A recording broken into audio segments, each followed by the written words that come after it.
In this video, I would like to state some simple steps to register a company in India. There are 4 major steps to register. First, apply for digital signature certificate. If you are a director of a new company, definitely you need to apply for a digital signature certificate.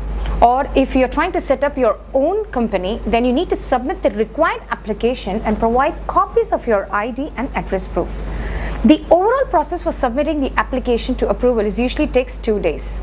The next, you need to get a director identification number. Every individual who wants to be a director in a company must have this unique director identification number that identify him as a board member.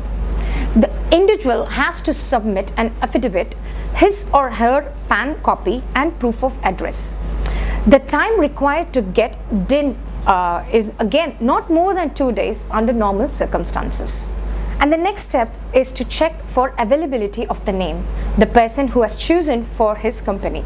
The user has to go to the relevant web pages of the MCA site and click on the magnifying glass to check if there is an active company with that name.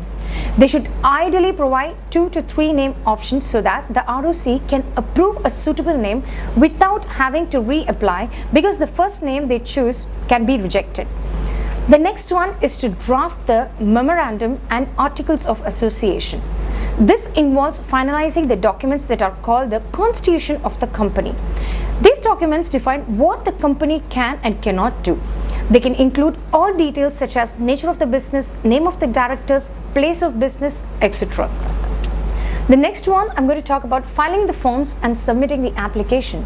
So once the memorandum and articles of association are finalized, the director, who is a representative, has to fill out the relevant forms. So these include, among others, like Form INC 7, that is the primary application for incorporation, and INC 22 mentioning the registered office, and Form INC 3, which is the nominee consent form for a one-person company. The other document that needs to be taken care of is the consent letter from the promoters, who can act as the director of the company, and the appointment letter can be authorized to the representative to act on behalf of the promoters. Once all the documents are ready, then they need to be submitted with the company registration fees to the ROC office, under which the registered office of the company will be located.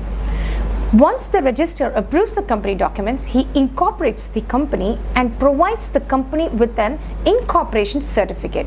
Thereafter, the company needs to apply for its PAN, tax and GST number. Then later, ROC issues a certificate of incorporation along with a PAN and a tax.